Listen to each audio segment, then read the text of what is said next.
ഒരു എളിയ ഹാദിമിനെ പോലെ പങ്കെടുക്കുവാനും സാധിച്ചതിൽ ഞാൻ അല്ലാഹുവിനെ സ്തുതിക്കുന്നു. അൽഹംദുലില്ലാഹി അലാ കുല്ലി ഹാൽ. നമ്മളെല്ലാവരും ഇവിടെ വന്നണഞ്ഞിട്ടുള്ളത് ഒരു പ്രഭാഷണം കേൾക്കുക എന്നതല്ല, മറിച്ച് അലോപ്പതിക്കും ആയുർവേദത്തിനും ഹോമിയോപ്പതിക്കിനും യൂനാനിക്കും ഒന്നും നൽകാൻ കഴിയാത്ത ഒരു സമ്പൂർണ്ണ ശാന്തതയും ഒരു സമ്പൂർണ്ണ ശിഫയും നൽകുന്ന ഒരു മഹത്തായ സവിധത്തിങ്കൽ ആണ് നമ്മളെല്ലാവരും വന്നണഞ്ഞിട്ടുള്ളത്. ലക്ഷക്കണക്കിന് രൂപ മുടക്കിയിട്ട് അലോപ്പതിയുടെയും ആയുർവേദത്തിന്റെയും പിന്നാലെ പോയാലും ഒരുപക്ഷെ നേടാൻ കഴിയാത്ത അത്യപൂർവമായ ശമനവും ശാന്തിയും സ്വസ്ഥതയും ലഭിക്കുന്ന ഉന്നതമായ ആത്മീയ കേന്ദ്രങ്ങളാണ് കേരളത്തിലെ ആത്മീയ കേന്ദ്രങ്ങൾ. ഇവിടെ നിൽക്കുമ്പോൾ ഏറെ അഭിമാനം മാത്രമല്ല, നമുക്കെല്ലാവർക്കും ഒരു വേള അഹങ്കരിക്കാൻ പോലും അവകാശമുണ്ട്. ഇസ്ലാമിന്റെ കേരളത്തിലെ തറവാട്ടിലാണ് നമ്മളെല്ലാവരും ഉള്ളത്. ഇവിടെ നിന്നാണ് പരിശുദ്ധ ഇസ്ലാമിന്റെ പ്രോജ്വല പ്രകാശം ഈ സസ്യശ്യാമള കോമള മൃദുല സുന്ദര കേരളത്തിനെ അലങ്കാരപ്പെടുത്തിയത്. ആ അലങ്കാരപ്പെടുത്തിയവരുടെ ഉന്നതമായ സ്മരണകൾ വർഷാവർഷം നമ്മൾ ഇവിടെ അയവിറക്കുമ്പോ നമുക്ക് ലഭിക്കുന്ന ഉന്നതമായ പ്രതിഫലം എന്താണ്? പുണ്യ ഹബീബ് നബിയുനാ റസൂലുള്ളാഹി സ്വല്ലല്ലാഹു അലൈഹി വസല്ലമ തങ്ങൾ തന്നെ പഠിപ്പിച്ചല്ലോ, ദിക്റുൽ അംബിയാ ഇബാദ വദിക്റുസ് സാലിഹീന കഫാറ. നബിയുനാ റസൂലുള്ളാഹി അംബിയാക്കന്മാരുടെ സ്മരണ ആരാധനയാണ്, ഇബാദത്താണ്.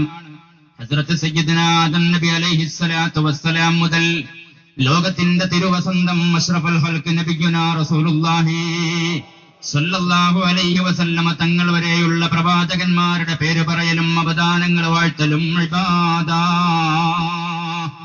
അത് ഇബാദത്താണെങ്കിൽ വദിക്റുസ് സാലിഹീൻ, സാലിഹീങ്ങളായ മനുഷ്യന്മാരുടെ സ്മരണയുണ്ടല്ലോ, കഫാറ, അത് കഫാറത്താണ്. കഫാറത്ത് ആരാ? സ്വാലിഹ്. മാലിക് ഇബ്നു ദീനാറിനെ പോലെയുള്ള സ്വാലിഹീങ്ങൾ, അവർക്ക് വേണ്ടിയുള്ള സ്മരണ, അവരുടെ സ്മരണ നിലനിർത്താൻ വേണ്ടിയുള്ള പരിശ്രമങ്ങൾ, ശ്രമദാനങ്ങൾ, കമ്മിറ്റി ഭാരവാഹികളാവട്ടെ, നാട്ടുകാരാവട്ടെ, കേൾവിക്കാരാവട്ടെ, വളണ്ടിയേഴ്സ് ആവട്ടെ, സഹായികളാവട്ടെ, ആരാവട്ടെ, എല്ലാവരുടെയും പ്രവർത്തന ഫലമായി ഇവിടെ ഉണ്ടായിത്തീരുന്ന അന്തർദികളുടെ അനുസ്മരണങ്ങൾ കഫാറ, അത് കഫാറത്താണ്. ദോഷം പൊറുക്കാൻ ഇടവരും, ദോഷം പൊറുക്കാൻ അത് ഇവിടെ വരും. നമ്മുടെ ജീവിതത്തിൽ വന്നുപോയ ദോഷങ്ങളൊക്കെ അല്ലാഹു ഈ മഹാന്മാരുടെ ബർക്കത്ത് കൊണ്ട് പുറത്തു തരുമാറാകട്ടെ. മഗ്ഫൂരീങ്ങളിലും മുസ്തഗ്ഫിരീങ്ങളിലും സ്വാലിഹീങ്ങളിലും മുത്തഖീങ്ങളിലും നമ്മെയും നമ്മുടെ അഹ്ലുകാരെയും അല്ലാഹു ഉൾപ്പെടുത്തി തരുമാറാകട്ടെ. അതല്ലാതെ ഈ മജ്ലിസ് കൊണ്ട് എന്താ നേടാനുള്ളത്? മഹാനായ സയ്യിദ് അവറുകൾ എന്നോട് പറഞ്ഞു, നിങ്ങൾ ഇവിടെ പറയേണ്ടത് സൽക്കർമ്മങ്ങളെ കുറിച്ചാണ്, ഹദ്ദാദ് അടക്കമുള്ള സൽക്കർമ്മങ്ങളെ കുറിച്ചാണ്. ആ വാക്ക് മാനിച്ചുകൊണ്ട് തന്നെയാണ് ഈ ആയത്തെയും ഹദീസിനെയും അടിസ്ഥാനപ്പെടുത്തി ചില ചെറിയ വിശകലനങ്ങൾ എന്റെ മാന്യ മുഅ്മിനീങ്ങളുടെ മുമ്പാകെ പറയുവാൻ ഞാൻ ആഗ്രഹിക്കുന്നത്. ഏറ്റവും നല്ല നെയ്യത്തോടെയും ഏറ്റവും നല്ല ഇഖ്ലാസോടെയും നമ്മൾ ഉൾക്കൊള്ളണം. ഏറ്റവും നല്ല നെയ്യത്തും ഏറ്റവും നല്ല ഇഖ്ലാസും ഉണ്ടായാൽ അഭിവന്ദനായ സയ്യിദ് അവറുകൾ ദുആയിൽ ഓർത്തില്ലേ, മഹാനായ അബുൽ അബ്ബാസ് ഹിളർ അലൈഹിസ്സലാം, ഹിളർ നബി പോലും സാധ്യതയുള്ള മജ്ലിസാണ്. ഹിളർ നബിയുടെ പേര് പറഞ്ഞാൽ മഹാനവറുകൾ പരിസരത്ത് എവിടെയെങ്കിലും ഉണ്ടെന്ന് ഓർക്കണമെന്നാണ് മഹാന്മാര് പഠിപ്പിക്കുന്നത്. അതുകൊണ്ട് സയ്യിദുനാ ഹിളർ നബി അലൈഹിസ്സലാത്തു വസ്സലാം അടക്കമുള്ള മഹാരഥന്മാരുടെ ആത്മാക്കൾ പറന്നു വരുന്ന മനോഹരമായ സന്ധ്യാരാവ്, ഏറ്റവും മനോഹരമായ ആത്മീയതയുടെ ഉത്കർഷങ്ങൾ കൊണ്ട് നിറക്കപ്പെട്ട ഒരു രാവിൽ പ്രിയപ്പെട്ട മുഅ്മിനീങ്ങളെ നമ്മൾ ഒരുമിച്ച് കൂടി നിൽക്കുമ്പോ അഭിവന്ദനായ തങ്ങളുടെ വാക്ക് മാനിച്ചുകൊണ്ട് ഒന്ന് രണ്ട് കാര്യങ്ങൾ പറയുവാൻ ആഗ്രഹിക്കുന്നു. അല്ലാഹു സുബ്ഹാനഹു വ തആല പറയാനും കേൾക്കാനും തൗഫീഖ് നൽകുകയും അതൊരു സ്വാലിഹായ അമലായി സ്വീകരിക്കുകയും ചെയ്യുമാറാകട്ടെ. മുസ്ലിമീങ്ങളായ നമ്മൾ എന്തിനാ ഉറൂസ് നടത്തുന്നത്? എന്തിനാണ് ഈ മനോഹരമായിട്ടുള്ള വളരെ പവിത്രമായ ഈ ഉറൂസ് പരിപാടി നമ്മൾ നടത്തുന്നത്? ഒന്ന് സ്മരണ പുതുക്കലാണ്, അനുസ്മരണമാണ്. അത് നമ്മൾ പറഞ്ഞ കഫാറത്താണ്. അതിലൊരുപാട് കാര്യങ്ങളുണ്ട്. ഒന്ന്, അവര് മരിച്ചു പോലെ നമ്മളും മരിച്ചു പോകണമെന്ന് ഓർക്കാൻ. മറ്റൊന്ന് അവർ ഉയർത്തിപ്പിടിച്ച ആദർശങ്ങളെ നാം നമ്മുടെ ജീവിതത്തിൽ പകർത്തുമെന്ന് പ്രതിജ്ഞ ചെയ്ത് പുതിയ തലമുറക്കത് പകർന്നു കൊടുക്കാൻ. പ്രധാനമായും ഈ രണ്ട് കാര്യങ്ങളാണ് മഹാന്മാരെ അനുസ്മരിക്കുമ്പോൾ നമ്മൾ അജണ്ടയായിട്ട് കാണേണ്ടത്. കേവലം വന്നു പോകലല്ല, കേവലം ഒരിക്കലല്ല, കേവലം കേൾക്കലല്ല. മഹാരഥന്മാരുടെ നമുക്ക് ഏൽപ്പിച്ചു തന്ന ഉന്നതമായ മൂല്യങ്ങളെ, ശ്രേഷ്ഠമായ പ്രമാണങ്ങളെ, തത്വങ്ങളെ ജീവിതത്തിൽ പകർത്തുമെന്ന് പ്രതിജ്ഞ പുതുക്കിക്കൊണ്ട് അത് തലമുറകൾക്ക് കൈമാറിക്കൊടുക്കുവാനുള്ള ഏറ്റവും വലിയ തന്റേടവും ഏറ്റവും വലിയ പ്രതിജ്ഞയും പുതുക്കേണ്ട സന്ദർഭമാണിത്. അതുകൊണ്ട് തന്നെ നല്ല നെയ്യത്തോടുകൂടി നമ്മൾ ഇരിക്കണം. മഹാനായ തങ്ങൾ സൂചിപ്പിച്ചല്ലോ ദുആയിലും പ്രസംഗത്തിലും, ഒരു 19 കൊല്ലം മുമ്പ് നമ്മുടെ അവസ്ഥ എന്തായിരുന്നു? നമ്മുടെയൊക്കെ മുൻഗാമികളായ ഒരു 19 കൊല്ലം മുമ്പുള്ള നമ്മുടെ അവസ്ഥ, ഇന്നത്തെ നമ്മുടെ അവസ്ഥയും വെച്ച് നമ്മൾ പരിശോധിച്ചാൽ നമ്മുടെ എവിടെ എത്തിയെന്ന് നമ്മൾ മനസ്സിലാക്കും. ഒരു 50 കൊല്ലം മുമ്പ് കട്ടൻ ചായയിൽ മധുരമിട്ട് കുടിക്കാൻ നമുക്ക് യോഗ്യതയില്ലായിരുന്നു. ഞങ്ങളൊക്കെ ചെറുപ്പത്തിൽ സ്കൂൾ പഠിക്കുമ്പോൾ പറയായിരുന്നു, ചില കുട്ടികൾ പറയും എന്റെ വീട്ടിൽ കലണ്ടർ ഉണ്ട്, ചില കുട്ടി പറയും എന്റെ വീട്ടിൽ ചീർപ്പുണ്ട്, വേറെ ചില കുട്ടികൾ പറയും എന്റെ വീട്ടിൽ കണ്ണാടിയുണ്ട്. ഒരു കണ്ണാടി, ഒരു കലണ്ടർ, ഒരു ചീർപ്പ് ഒക്കെ വലിയ അത്ഭുതകരമായ കാര്യമാണ്. ഇന്നത്തെ കുട്ടിയൊക്കെ അത് ചിരി വരും. വലിയ പട്ടിണി നിറഞ്ഞ കാലം, കഷ്ടപ്പാട് നിറഞ്ഞ കാലം, വല്ലാത്ത സങ്കടപ്പാട് നിറഞ്ഞ കാലം. ആ കാലഘട്ടത്തിൽ ഞങ്ങളെ ആ ഭാഗത്ത്, എന്റെയും മജീദ് ബാക്കവിയോടൊക്കെ ആ നാട്ടിലെ കൊടുവള്ളി ഭാഗത്തൊക്കെ രാത്രി കാലത്ത് മദ്രസയുണ്ടോ? മദ്രസ വിട്ടു വന്നാൽ ഞങ്ങൾക്ക് ഉറങ്ങാൻ കഴിയില്ല. ടക് ടക് ടക് എന്നൊരു ശബ്ദം കേൾക്കും. എന്താ കാര്യം എന്ന് പറയും? വൈകുന്നേരം വരെ പണിയെടുത്ത് കഷ്ടപ്പെട്ട ഉമ്മമാര് രാത്രി അബിലിടിക്കുകയാണ്. നെല്ല് കുത്തിയിട്ട് അബിലുണ്ടാക്കുകയാണ്. അതിന്റെ ശബ്ദമാണ്. 3-4 ഒലക്ക ഉരളിലിട്ടിട്ട് ഇടിക്കുന്ന ശബ്ദമാണ്. ആ അബല് താഴെ കടയിൽ കൊണ്ടുകൊടുത്താൽ 8 അണയോ 4 അണയോ കിട്ടും. അതുകൊണ്ട് 2 കിലോ പൂളയോ 1 കിലോ മുതിരയോ വാങ്ങിയാൽ ഒരാഴ്ച കുട്ടികളെ പോറ്റ. വൈകുന്നേരം വരെ കഷ്ടപ്പെട്ടു പോയ ഉമ്മമാര് അവർ കുറക്കില്ല, അവര് പിന്നെയും അധ്വാനിക്കുകയാണ്. കഷ്ടപ്പെടുമ്പോ വിശപ്പ് വരുമ്പോ 2 കൈയും മൂരക്ക് വെച്ചിട്ട് അവർ നെടുവേർപ്പെടും. അബില് തിന്നാൻ കഴിയില്ല, കാരണം അത് കടയിൽ കൊടുക്കാൻ അളവ് പൂർത്തിയാക്കണം. അവസാനം അബില് അങ്ങോട്ട് നീക്കിയിട്ടതിന്റെ പിന്നാലെ വരുന്ന തവിടെടുത്തിട്ട് വായിലിട്ട് പച്ചവെള്ളം കുടിച്ചുകൊണ്ടാണ് ആ ഉമ്മമാര് വിശപ്പടക്കിയത്. നമ്മുടെ ഉമ്മമാരോട് ഞാൻ ചോദിക്കട്ടെ, ഒലക്ക എന്ന് പറയുന്ന ഒരു സാധനമുണ്ട്, നിങ്ങൾ കണ്ടിട്ടുണ്ടോ?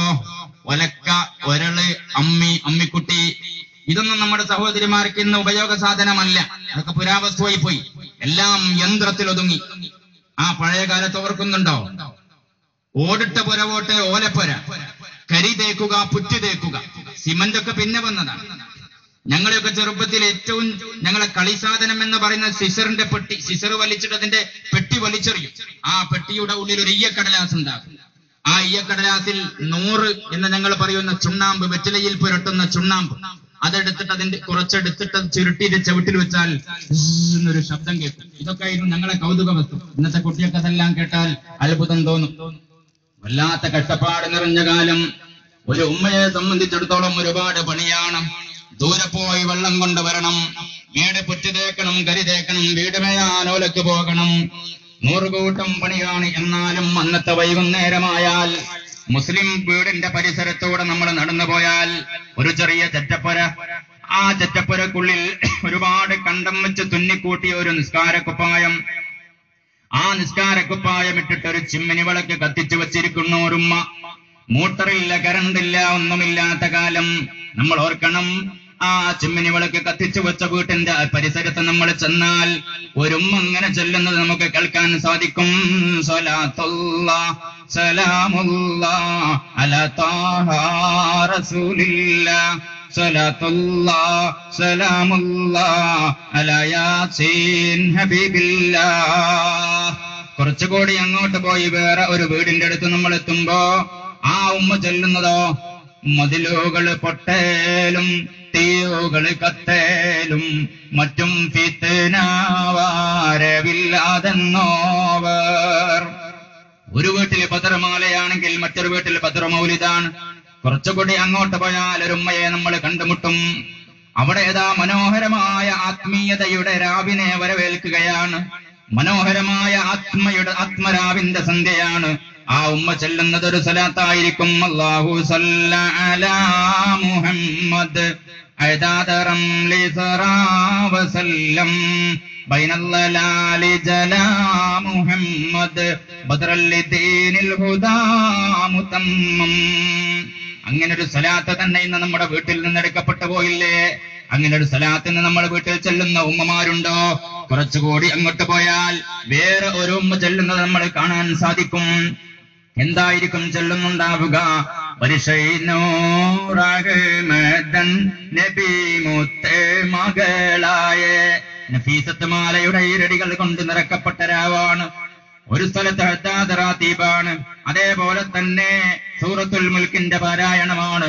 അങ്ങനെയുള്ള രാവുകളായിരുന്നല്ലോ അന്നത്തെ രാവുകൾ. ആ നല്ല ആത്മീയതമായ അന്തരീക്ഷത്തിലൂടെ അന്നത്തെ ഉമ്മമാര് ദുആ ചെയ്തു, ഈ പട്ടിണി ഒന്ന് മാറ്റിത്തരണമേ, ഈ പ്രയാസങ്ങളൊന്ന് നീക്കിത്തരണമേ. അള്ളാഹു ആ പ്രാർത്ഥന സ്വീകരിച്ചു. കുറെ ആള് മലേഷ്യയിലേക്കും സിംഗപ്പൂരിലേക്കൊക്കെ പോയി. ആദ്യം ദുബായ് അല്ല, സിംഗപ്പൂർ, മലേഷ്യൻ ലുങ്കി, സിംഗപ്പൂർ അത്തർ, അതൊക്കെ ആയിരുന്നു പ്രധാനപ്പെട്ട. പിന്നെ കുറെ ആള് ദുബായിലേക്ക് പോയി. ഞങ്ങളെ ഭാഗത്തൊക്കെ എവിടെ പോയാലും ദുബായ് പോവാന്ന് പറയാം, അതേ അറിയുള്ളൂ. സൗദി ആവട്ടെ, ഖത്തറാവട്ടെ, ഒമാനാവട്ടെ, ദുബായ് പോവാന്ന് പറയും.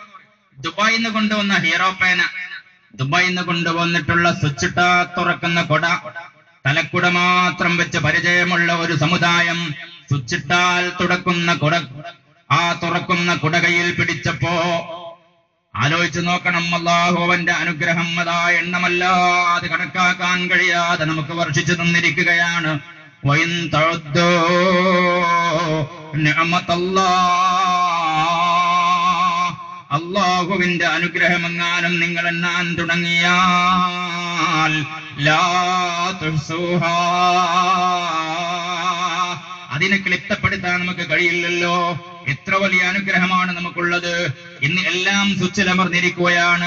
മുളകും ഇടിക്കേണ്ട, മല്ലിയും ഇടിക്കേണ്ട, ഒരു പണിയുമില്ലല്ലോ. എല്ലാം നമുക്ക് സ്വിച്ചുമ്മലമർന്നു. അങ്ങനെ അനുഗ്രഹങ്ങൾ ഇങ്ങോട്ട് വന്നപ്പോ ചെറ്റപ്പുരെല്ലാം പോയി, ഓടും പോയി, വാർപ്പായി. പിന്നെ നമുക്ക് തോന്നി, എനിക്കെന്റെ വീടിന്റെ ഗേറ്റ് മതി, എനിക്കെന്റെ ബാങ്ക് ഡ്രാഫ്റ്റ് മതി, എനിക്കെന്റെ ഇന്നോവ കാറിന്റെ ചാവ് മതി. ഞാനാരാണ്? ഞാനെല്ലാം തികഞ്ഞു പോയവനാണ്. പിന്നെ നമ്മുടെ വീട്ടിൽ നിന്നെല്ലാം എടുക്കപ്പെട്ടു പോയി.